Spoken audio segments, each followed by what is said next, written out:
I'd like to talk about a few of the problems on the certification review involving solving a trigonometric equation. There are 5 problems along these lines on the last certification review. Let me just start with number 1. We have 2 cosine squared 2x minus 11 cosine 2x plus 5 equals 0. And the question is to solve for x. So to get started with number 1, we have 2 cosine 2x and cosine 2x, and we try to factor this thing that's quadratic in form and set it equal to 0. Now in our case, we would have a minus 5 here and a minus 1 here to factor it. So that factoring, we see that cosine of 2x is equal to 1/2. Or we have cosine of 2x is equal to 5. The latter obviously cannot happen, so we don't have to worry about this because cosine only takes values between -1 and +1, and so if x is a real number, then there's no way for the cosine of anything to be equal to 5. For this part, we have cosine of 2x is equal to 1/2. It is not enough to simply take the arc cosine of both sides. The question asks for the solution over all real numbers. All real numbers. So to do this, we see that cosine is positive. If cosine is positive, that means that the angle can be either in the first quadrant or it could be in the fourth quadrant. So either way, if this way, we'd have the x-coordinate to be 1 and the radial distance could be 2 if it's up there or up there. So this angle is one possibility, and that angle there would indeed be the arc cosine of 1/2. The other possibility is the angle down here, and the cosine of that second angle would also be 1/2. So for this angle, the angle is pi over 3, and the angle down here would be negative pi over 3. So solving here, if cosine of 2x is equal to 1/2, then 2x could be equal to pi over 3, or it could be any angle that is coterminal with pi over 3, so hence I need a plus 2 pi n. In other words, the angle pi over 3 works. If I were to take this angle here, by adding an extra rotation, that also works. If I were to take the angle that goes like this, subtracting rotation, that would also work. So we cannot forget the plus 2 pi n when solving for all solutions. So that's one possibility. Or the other possibility is that 2x is equal to negative pi over 3 plus 2 pi n. And then I divide both of these equations by 2 to solve for x. So x is equal to pi over 6 plus 2 plus pi n, or x is equal to negative pi over 6 plus pi n. So once again, it is not enough to simply plug in to get the arc cosine. We have to do a better job than that. So that is the exact answer. Next, the question is to find sine of 3x is equal to 1/3, number 2, and to solve for the value of x so that sine of x is equal to 1/3, and find the solution as you would plug into a calculator. Okay, so sine of an angle is 1/3.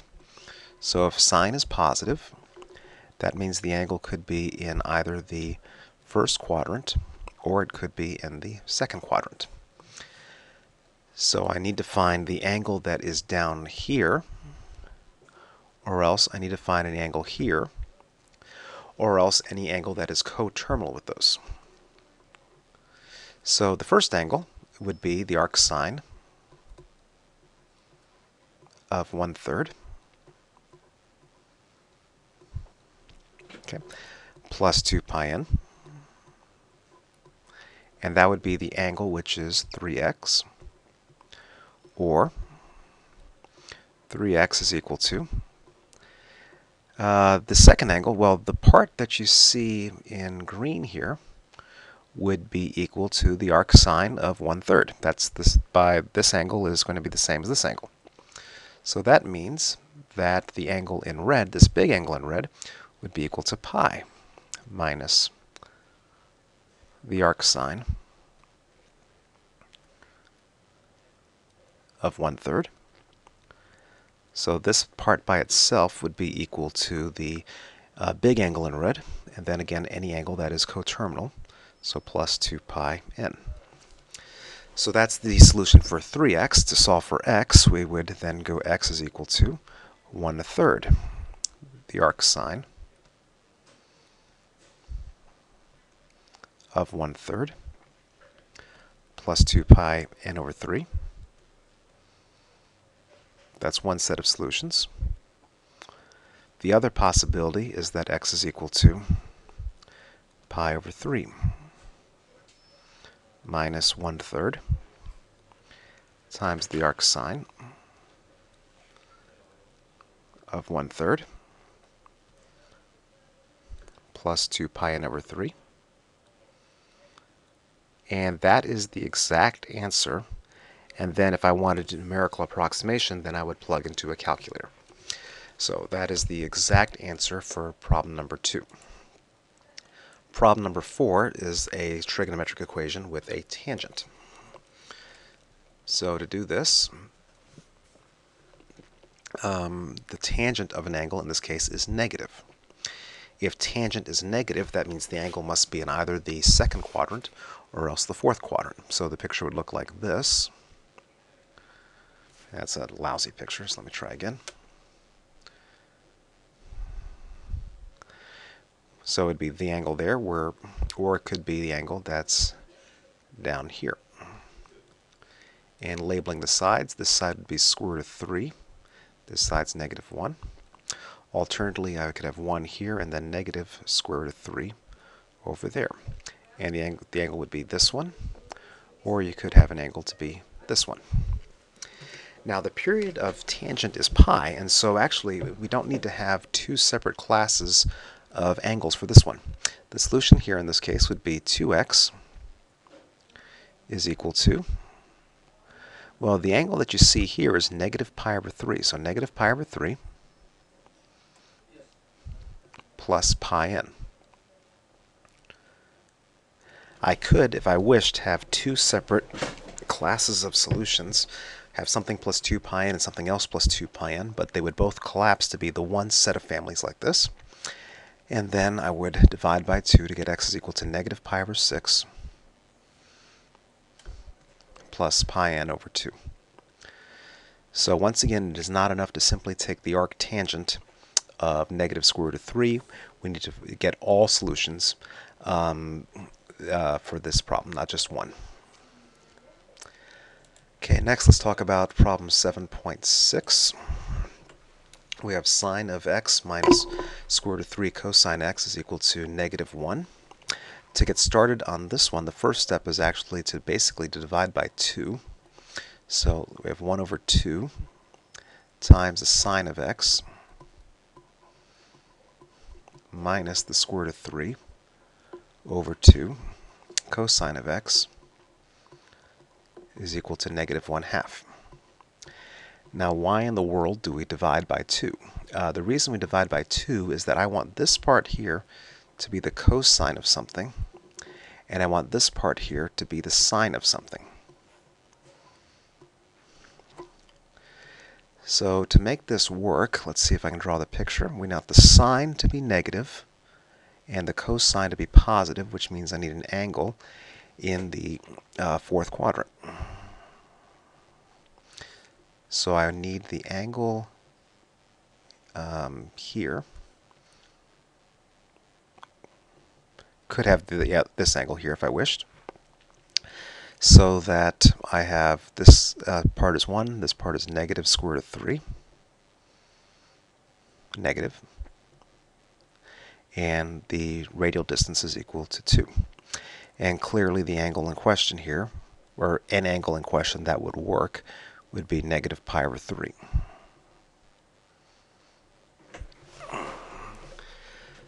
Okay, so I have sine of x times cosine phi plus cosine x sine phi equals negative 1/2.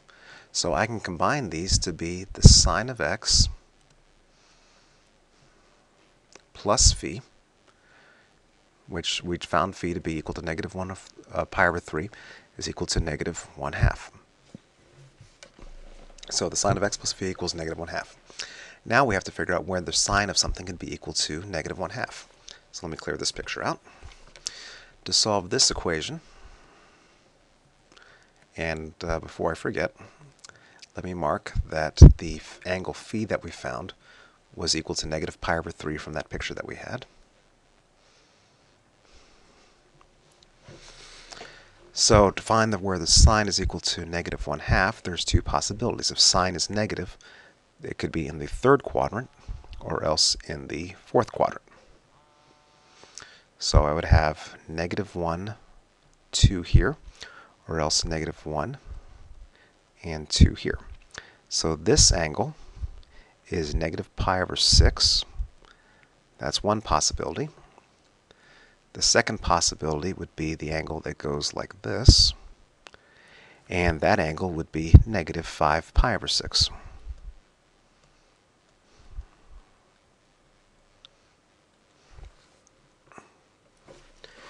So that gives me that x plus phi, x minus pi over 3, is equal to negative pi over 6 plus 2 pi n, or that x plus phi, x minus pi over 3, is equal to negative 5 pi over 6 plus 2 pi n.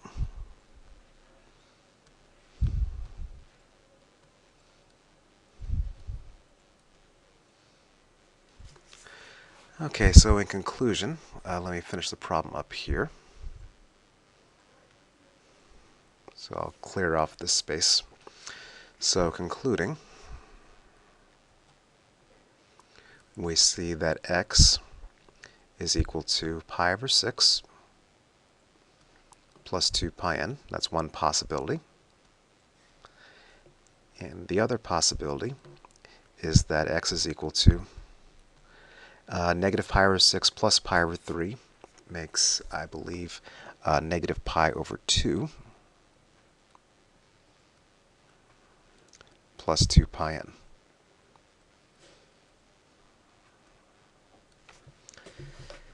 And so those are the classes of solutions for problem number 6. Finally, let's take a look at problem number 10. So sine of 2x plus sine of 4x equals 0, and this time I only want the solutions that are between 0 and 2 pi. So to get started with this, we'll replace sine of 4x using the double angle trig identity plus 2 sine 2x times cosine 2x. Now it is hypothetically possible to use the double angle formula again, but it's not necessary. It's not necessary because I'm solving for x, so it's simple enough to just simply factor out the sine x. 1 plus cosine 2x equals 0. So that means that the sine of 2x is equal to 0, or the cosine of 2x is equal to negative 1. Now, the sine of an angle is equal to 0 if and only if it is a multiple of pi.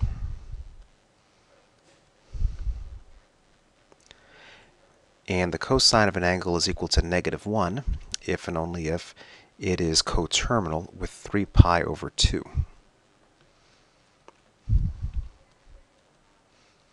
So 3 pi over 2 plus 2 pi n.